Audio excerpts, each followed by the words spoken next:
നമസ്കാരം. മൈ ആസ്ട്രോവിന്റെ പുതിയ എപ്പിസോഡിലേക്ക് സ്വാഗതം. ഭാഗ്യത്തിന്റെ മഴയുമായാണ് കർക്കിടകം ഇത്തവണ എത്തുന്നത്. ഉയർച്ചയുടെ പാതയിലുള്ള രാശികളുടെ സമ്പൂർണ്ണ മാസഫലമാണ് ഇന്നത്തെ എപ്പിസോഡിൽ ഉൾപ്പെടുത്തിയിരിക്കുന്നത്. ആ ഭാഗ്യരാശികൾ ആരൊക്കെയാണെന്ന് അറിയാനും നിങ്ങളുടെ രാശിഫലം പരിശോധിക്കുവാനും വിജയത്തിനുള്ള സൂചനകൾ തേടുവാനും ഈ എപ്പിസോഡ് മുഴുവനായും കാണുക. മേടം രാശിയിലെ അശ്വതി, ഭരണി, കാർത്തികയുടെ ആദ്യപാദം. ഇവർക്ക് വരുമാനമുണ്ടെങ്കിലും ചിലവുകൾ നിയന്ത്രണം വിട്ടുപോകാൻ സാധ്യതയുണ്ട്. വിശ്വാസത്തോടെ പ്രാർത്ഥന തുടരുന്നത് ആത്മസ്വാതന്ത്ര്യത്തിന് സഹായകമാവുന്നു. യാത്രകളിൽ ജാഗ്രത അനിവാര്യമാണ്. അപകട സാധ്യത ഒഴിവാക്കാൻ ശ്രദ്ധ വേണം. വിദ്യാർത്ഥികൾക്ക് അതിജീവനത്തിനും നേട്ടത്തിനും വളരെ അനുയോജ്യമാണ്. ചെറിയ ചെറിയ ആരോഗ്യ പ്രശ്നങ്ങൾ നേരിടേണ്ടി വരാം, എന്നാൽ ഗുരുതരമാവില്ല. കലാസൃഷ്ടികൾക്കോ അഭിരുചികളെക്കുറിച്ചുള്ള പ്രകടനത്തിനോ വളരെ നല്ല അവസരമാണ്. വിദേശ ബന്ധങ്ങളിൽ നിന്ന് ധനസഹായമോ മറ്റെന്തെങ്കിലോ നിങ്ങൾക്ക് പിന്തുണ ലഭിച്ചേക്കാം. ഇടവൻ രാശി. കാർത്തികയുടെ അവസാന മുക്കാൽ ഭാഗം, രോഹിണി മകേര നക്ഷത്രത്തിന്റെ ആദ്യ പകുതി ഭാഗം. നന്മകളും നേട്ടങ്ങളും നിറഞ്ഞ ഒരു മികച്ച സമയമാണിത്. സ്വന്തം ശ്രമങ്ങളിലൂടെ തുടങ്ങുന്ന കാര്യങ്ങൾ വിജയകരമായി മുന്നേറും. മംഗളകരമായ ചടങ്ങുകളിൽ പങ്കുചേരാനുള്ള അവസരം നിങ്ങൾക്ക് ലഭിക്കും. കലാകാരന്മാർക്ക് അംഗീകാരവും പ്രശസ്തിയും ലഭിക്കുന്നതിന് അനുകൂല കാലഘട്ടമാണിത്. നിക്ഷേപങ്ങളിൽ, പ്രത്യേകിച്ച് ഓഹരി വ്യാപാരങ്ങളിൽ ലാഭം പ്രതീക്ഷിക്കാം. പുതിയ വാഹനം സ്വന്തമാക്കാനുള്ള ആഗ്രഹം ഇപ്പോൾ പൂവണിയാവുന്നതാണ്. എന്നാൽ ചില യാത്രകൾ മാറ്റിവെക്കേണ്ടി വരാമെന്ന് സൂചനയുണ്ട്. അതിനൊപ്പം തന്നെ ഹൃദയത്തിൽ പുതുമ നിറക്കുന്ന ഒരു പ്രണയബന്ധം ആരംഭിക്കാനും സാധ്യത കാണുന്നു. മിഥുനം രാശിയിലെ മകേരം, തിരുവാതിര, പുണർദം നക്ഷത്രക്കാർക്ക് ഈ കാലഘട്ടത്തിൽ ഉല്ലാസയാത്രകൾക്ക് സാധ്യതയേറെയാണ്. ആഡംബര ജീവിതത്തിനായി ധാരാളം ചെലവുകൾ ചെയ്യാൻ ഇടയാവാം. തൊഴിൽ മേഖലയിൽ ചെറിയ തോതിൽ സങ്കടങ്ങൾ അനുഭവപ്പെടാം. പൂർവിക സ്വത്ത് ലഭിക്കുന്നതിനും സർക്കാരിന്റെ സഹായങ്ങൾ ലഭിക്കുന്നതിനും സാധ്യതയേറെയാണ്. രാഷ്ട്രീയ പ്രവർത്തനങ്ങൾ ഏർപ്പെടുന്നവർക്ക് അനുകൂല സമയമാണ്. ആരോഗ്യം പൊതുവെ തൃപ്തികരമായിരിക്കും. ബന്ധുക്കൾക്ക് സഹായ ഹസ്തം നീട്ടും. കർക്കിടകം രാശിയിലെ പുണർദം, പൂയം, ആയില്യം നക്ഷത്രക്കാർക്ക് പുണ്യസ്ഥലങ്ങളിലേക്കുള്ള യാത്രകൾക്കുള്ള അവസരം ലഭിക്കും. വിശേഷ വസ്ത്രങ്ങൾ സമ്മാനമായി ലഭിച്ചേക്കാം. ദീർഘകാലമായിട്ടുണ്ടായിരുന്ന ചില പ്രതിസന്ധികൾ സ്വാഭാവികമായി മാറിക്കിട്ടും. പങ്കാളിയുടെ സഹകരണത്തോടെ നേട്ടങ്ങൾ കൈവരിക്കും. കുട്ടികളെ സംബന്ധിച്ച് ചെലവുകൾ കുറച്ച് കൂടുതലായിരിക്കും. പുതിയ വാഹനങ്ങൾ വാങ്ങുന്നതിനുള്ള അവസരങ്ങൾ വന്നുചേരും. ആരോഗ്യപരമായി ഭയപ്പെടേണ്ട സാഹചര്യമില്ല. ചിങ്ങൻ രാശിയിലെ മകം, പൂരം, ഉത്രം നക്ഷത്രത്തിന്റെ ആദ്യപാദം. ഈശ്വരാനുഗ്രഹം ഉണ്ടാകുന്ന കാലമായതിനാൽ ആരംഭിക്കുന്ന കാര്യങ്ങൾ നിങ്ങൾ വിജയകരമായി പൂർത്തീകരിക്കും. പുണ്യകർമ്മങ്ങളിൽ പങ്കാളിയാവും. പുതിയ ചുമതലകൾ ഏറ്റെടുക്കേണ്ടി വരും.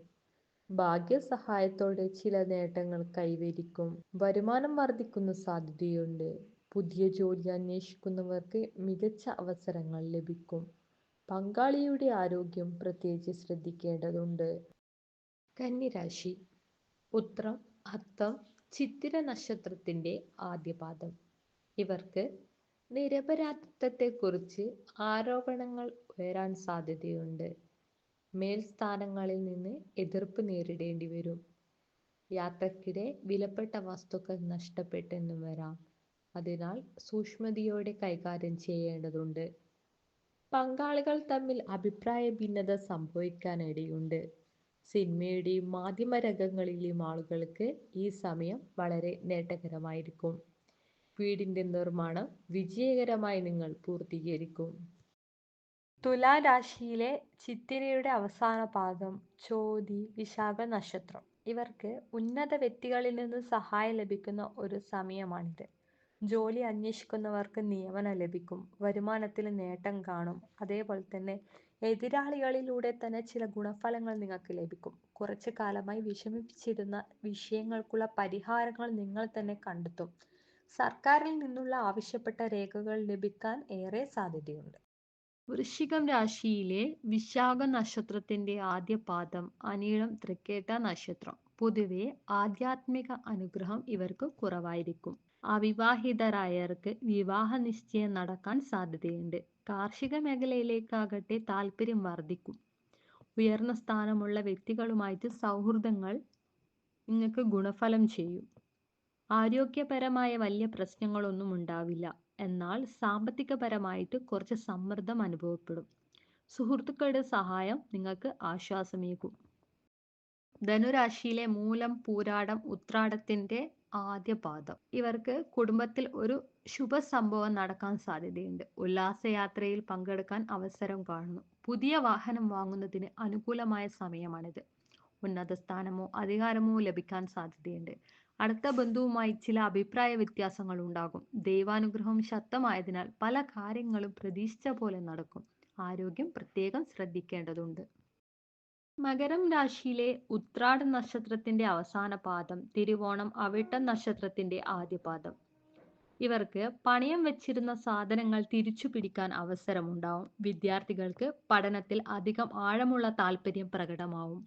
പങ്കാളികളുമായി ചില അഭിപ്രായ ഭിന്നതകൾ ഉണ്ടാകാൻ സാധ്യതയുണ്ട്. ഭൂമി വാങ്ങാനുള്ള ആഗ്രഹം ഇനിയും വൈകിപ്പെടാൻ ഇടയാവും. പുതിയ ജോലി ലഭിക്കാൻ നല്ല സാധ്യതയുണ്ട്. ഓഹരി വിപണിയിലെ ഇടപാടുകൾ ലാഭകരമായിരിക്കും. പ്രതിദിന പ്രാർത്ഥന തുടർച്ചയായി നടത്തുന്നത് അനുകൂല ഫലം നിങ്ങൾക്ക് ലഭിക്കും. കുംഭൻ രാശിയിലെ അവിട്ടം നക്ഷത്രത്തിന്റെ ആദ്യ പാദം, ചതയ നക്ഷത്രം, പുരുരട്ടാതിയുടെ അവസാന ഭാഗം.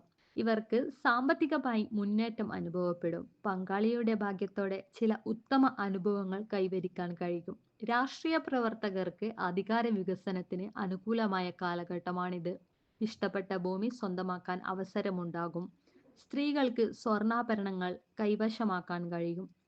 ആരോഗ്യം മുൻഗണനയോടെ ശ്രദ്ധിക്കേണ്ടത് ആവശ്യമാണ്. ഉല്ലാസയാത്രകളിൽ പങ്കെടുക്കാൻ ഇടയാവും. മീനൻ രാശിയിലെ പുരുരുട്ടാതിയുടെ അവസാന പാദം, ഉത്രട്ടാതി, രേവതി നക്ഷത്രക്കാർക്ക് വരുമാനത്തിൽ മികച്ച പുരോഗതി പ്രതീക്ഷിക്കാം. പുതിയ സംരംഭങ്ങൾ തുടങ്ങുന്നതിനുള്ള അനുയോജ്യമായ സമയമാണിത്. നിരവധി യാത്രകൾ നടക്കാൻ സാധ്യതയുണ്ട്. പുതിയ വീട് സ്വന്തമാക്കാനുള്ള ആഗ്രഹം പൂർത്തീകരിക്കും. ത്വക്ക് സംബന്ധിച്ച ചില ആരോഗ്യ പ്രശ്നങ്ങൾ നിങ്ങളെ ഉപദ്രവിക്കാം. അതിനാൽ ശ്രദ്ധ അത്യാവശ്യമാണ്. പ്രണയബന്ധങ്ങളിൽ നിന്ന് സന്തോഷകരമായ മാറ്റങ്ങൾ നിങ്ങൾക്ക് അനുഭവപ്പെടും. മനസ്സിലുള്ള ബുദ്ധിമുട്ടുകൾ കുറയും. കാർഷിക മേഖലയിൽ ലാഭം വർദ്ധിക്കും. അയൽവാസികളുമായിട്ടുള്ള തർക്കങ്ങൾ നിങ്ങൾ പരിഹരിക്കപ്പെടും.